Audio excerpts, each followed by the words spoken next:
Oke, selamat datang di Candunet. Kita ngobrol nih sama founder Ubecloud ya, dan soalnya ini salah satu bos muda nih yang susah dihubungin. Asli, buat datang bener, ke susah banget. channel kita nih. akhirnya sekarang kita dapat juga dia bisa datang ke Candunet. Bagus. Ya. Apa kabar? Alhamdulillah. Gimana, sehat? Sehat.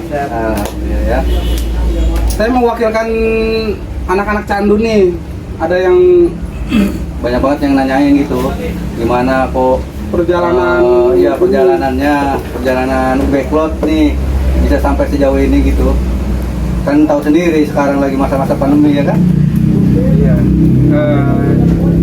Jadi kita cerita tentang perjalanan saya. Iya. Iyalah, dari awal nih, Kita dari pertama kupas kita tuntas bisa terjun lah ke dunia ini. Ya mungkin intinya gitu ya. Jadi tidak melebar kemana-mana ya. Iyalah. Jadi saya bisa bertahan sampai saat ini itu kan alhamdulillah berkat doa ibu, dan karena doa ibu itu kan ridho Allah gitu Ya, benar-benar. Serta usaha saya itu berbeda gitu kan dengan usaha sejenis gitu kan. Jadi karena saya yakin bisa keluar di masa-masa pandemi. Ya. Ya, jadi penjualan saya ini dikencengin melalui online. Saya Oh, Uber gitu ya. di online. Saya habiskan untuk biaya promosi melalui iklan-iklan di Shopee. pokoknya Bukalapak. strategi lah sudah Iya, sudah dipersiapkan sama bagus ya. Iya. Buat mendobrak usaha bagus di semasa pandemi ini. Iya, karena di masa pandemi ini kan banyak orang yang rebahan gitu kan. Iya, Iya, kebanyakan anak-anak emang sekolah asli. juga kan. Pada rebahan semua gitu. Anak-anak sekolah nggak masuk sekolah gitu kan, nggak bertatap muka. Nah itu kan kebanyakan rebahan kan. Nah itu dari rebahan itu kan main HP, Iya. ya, lihat kan di Shopee dan seperti itu. Jadi waktu di online atau di pegang HP-nya itu lebih lama dibandingkan ketika mereka masuk sekolah. Ya, tapi taruh nih, kita pengen tahu dulu nih, kok bisa terjun ke dunia konveksi gitu? Awal mulanya Gimana? Ya awal mulanya itu sebenarnya dari kebutuhan. Kebuntuan. Dipaksa oleh keadaan. Oh iya iya. Jadi pada saat itu sebelum saya memiliki usaha konveksi, saya memiliki usaha barbershop. Jadi awalnya mula ya? Iya, awal mulanya itu jadi usaha barbershop itu modalnya dari saya nabung dari kerja dari selama Itu tabungan kerja awal dulu nih. Iya, Awalnya. jadi tabungan awal buat usaha. Iya.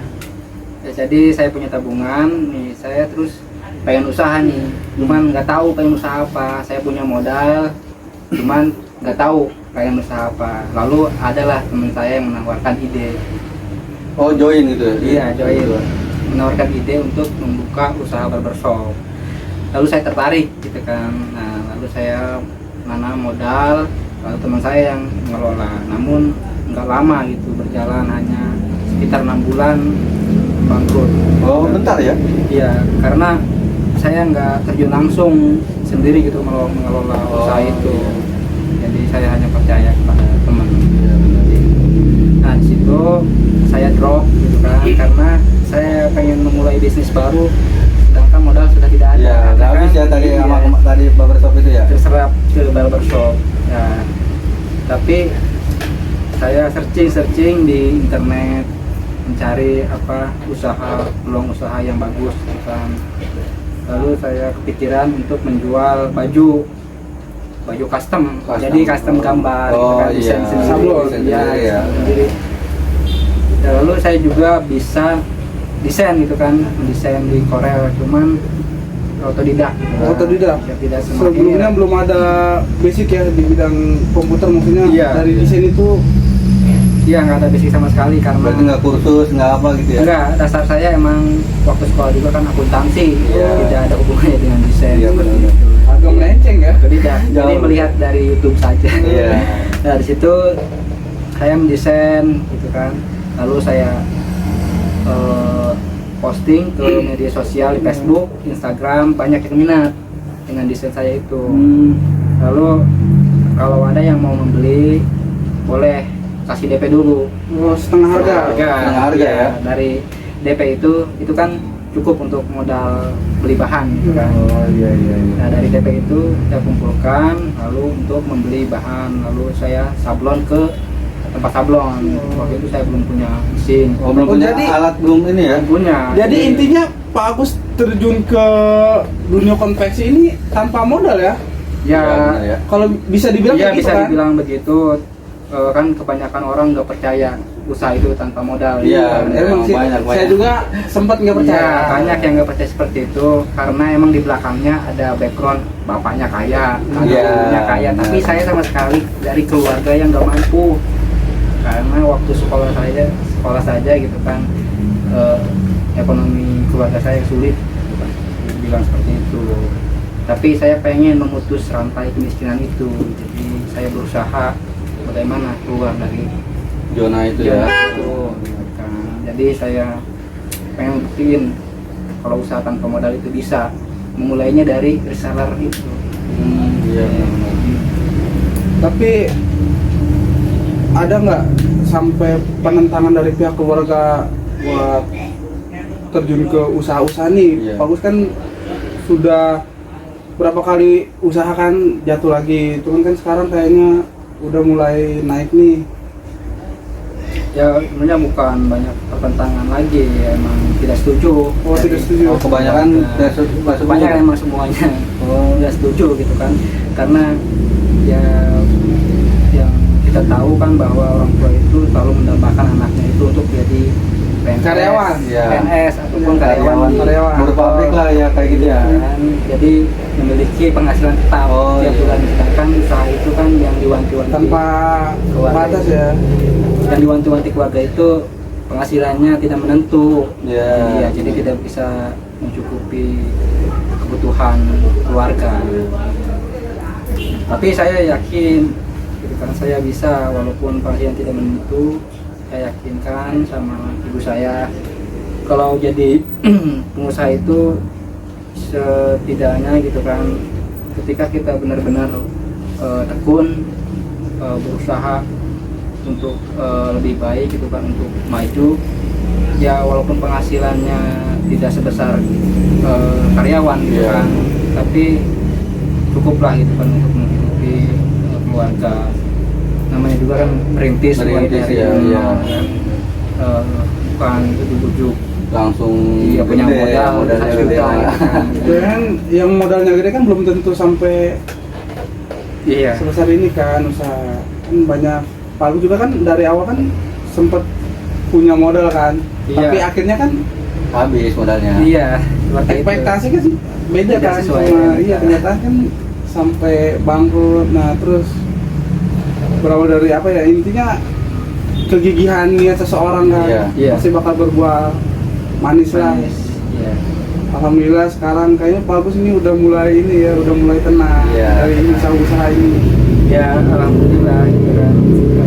Memang karena jiwa saya itu nggak betah gitu kan kerja di kantor gitu kan, kerja di perusahaan itu. Tapi dulu sempat lama ya kerja di perusahaan. Ya lama, mulai dari tahun 2010 sampai tahun 2017. Oh lah, 7 tahun 7 berarti ya. tahun, iya gitu. Jadi di situ saya mulai jenuh jadi karyawan itu, walaupun memiliki gaji tetap gitu, cuman gaji gede juga selalu habis pada tanggal tua. Iya. Bisa aja ya. Tetap Aduh. gali lubang tutup lubang gitu kan. Iya, Utang ke warteg, punya uang cuman pas tanggal muda. Iya, benar. Tapi perbedaannya itu waktu dengan usaha, kita nggak mengenal tanggal muda tanggal tua. Iya, Jadi tiap hari semua pegang duit, sama. kali, Iya, kalau walaupun sama. kecil gitu kan. Iya. Tiap hari pegang uang. Alhamdulillah. Tapi ini satu bagus nih, dalam masa pandemi nih kan ya, UMKM yang ini mah, yang lain mah gitu ya, banyak yang jatuh nih, banyak yang bangkrut, gulung tikar. Tapi Pak Agus dilihatinnya kok makin naik sih, Ya, resepnya gitu ya, kita pengen tahu gitu. ya sebenarnya juga saya hampir drop gitu kan karena pandemi ini pas awal-awal itu waktu tahun 2019 ya. Biasanya kan lebaran Iya, itu kan iya. banyak yang bikin baju ya untuk lebaran kan. Buat lebaran kan. Iya, biasanya. bikin baju komunitas Iya. atau baju Custom ya? Iya, bikin baju apa buat reunian itu kan banyak kan. Tapi semenjak pandemi itu kan nggak ada aktivitas seperti itu iya, berkumpulan kan. benar. Jadi Jangan kan kayak gitu kan orang kita di Semua, rumah aja rebahan paling. usaha-usaha yang lain juga kan sempat pada yang pertama sih pada ngeluh Iya, saat pandemi. Hmm. Apalagi kan di bidang konveksi ya. sablon, Iya. konveksi lah. Lawan-lawan pembisnis Pak Agus ini kan banyak juga nih yang gulung tikar. Maksudnya kan, tapi Pak Agus kan sampai detik ini tetap bertahan. Iya, bertahan. ya sebetulnya yakin Punya strategi khusus nggak nih? yakin dulu aja dari kita bisa keluar dari krisis ini Iya. kan. Lalu kita berinovasi nih, jangan disamakan ketika krisis sama kondisi normal. Jadi kita harus memutar sedikit otak gitu kan, Berinovasi terus iya, ya. berinovasi. Punya gebrakan Nih, terbaru. iya, apa kira-kira yang dibutuhkan saat pandemi seperti ini. Nah, waktu pas awal-awal pandemi itu kan langsung saya melihat peluang untuk membuat masker. Nah, Oh iya. pada waktu awal itu kan saya membuat masker kain gitu kan. Lalu saya post, nah situ mulai banyak yang Peminatnya. yang order masker. Intinya kita harus bisa melihat peluang walaupun di saat krisis seperti Iya, itu. Jadi ketika pandemi orang-orang pasti membutuhkan masker. Masker, ya, diwajibkan kan itu ya. Solusinya saya menawarkan masker. Tuh, jadi banyak juga perusahaan yang membeli ke Ubekot konveksi. Itu Jadi- membelinya langsung apa online gitu? Kebanyakan ya. Ya waktu pas pandemi itu kebanyakan online. Online ya. Ya karena Iya. kan ya dibatasi kan kegiatan keluar Iya. gitu. Jadi hanya melalui online, Shopee, Bukalapak, Tokopedia seperti itu. Oh iya. Jadi bisa dibilang produk Pak Agus ini udah menyebar ke luar kota ya. Jadi tidak hanya di lokal daerah Iya. tertentu yang Pak Agus tinggal sekarang maksudnya. Ya alhamdulillah ada juga sebagian ekspor karena kan di Shopee itu kan ada layanan ekspor ya ke Malaysia, Singapura. Oh jadi udah sempat ekspor ya? Iya, sudah sempat ekspor Oh, dari produk-produk seperti apa namanya hardbox itu, hardbox Oh. custom. Oh, iya, itu tuh, kan iya, benar. ekspor. Lalu baju-baju custom juga seperti blazer gitu kan, banyak peminatnya dari Malaysia. Malaysia. Iya. Udah mendunia ya, maksudnya masih keluar dari Ya, belum. jalur Indonesia. Belum seberapa, seperti ini masih kecil itu kan dibandingkan dengan yang lain. Tapi kan maksudnya ada fase-fasenya kan, yang dari tadinya nol lah intinya kalau Iya. misalkan dihitung itu kan. Usahanya dari nol ya. Iya, pertama usaha dari nol, yang kedua modalnya juga nol. Iya. Pak Jo. Iya. Ya sampai di detik ini nih, sampai di titik sekarang nih. Hmm. Alhamdulillah ya, yang saya lihat sih ya cukup besar. Hmm. Alhamdulillah emang berkat doa orang tua tadi kan, ya serta kegigihan kita berusaha untuk keluar dari Zona kemiskinan itu. kemiskinan gitu kan. Serta jangan lupa untuk kita berbagi kepada yang membutuhkan. Iya, bagi Iya. ilmu cara ininya juga Iya, ya. jadi kita harus sharing juga kan. Daring, memberi motivasi Iya, ya kan. memberi motivasi untuk meningkatkan usaha kita itu supaya lebih baik.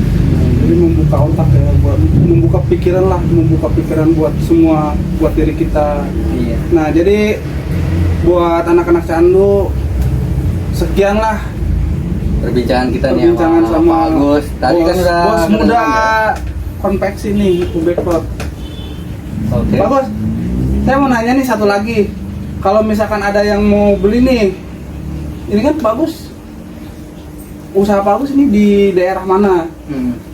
Ya, workshop saya itu di Rangkas Bitung, tepatnya di Jalan Soekarno-Hatta, kilometer 2 Rangkas Bitung, dekat jembatan bypass Sarahaul. Iya. itu tempat usaha konveksinya. Itu workshop sablon sama workshop konveksi. Terus kalau Jadi untuk online-nya nih, online-nya kasih tahu nih anak-anak nih nama dari Shopee atau Bukalapak yang lain namanya. Ya kalau untuk online di Shopee bisa diklik toko UB Cloth, Bukalapak juga sama, Tokopedia juga sama. Ya nanti ada lah di deskripsi ya di bawah ya, nanti ada nih. Ya Pak Agus, makasih nih untuk Ya, datang ke Canunet ya. sama-sama. Terima kasih juga udah diundang sama Iya. Pak Juldan ya. Ntar kapan-kapan kita agak susah datang nih lagi ya. baru sekarang kan. Asli ini susah banget tuh Pak. Tapi alhamdulillah dia bisa nyempetin ya datang ke channel ini. Oke, Ya, terima sekian kasih. lah, terima kasih dari Pak Agus nih. Terima kasih. Canu nih. Itu kan rumahku dari dulu.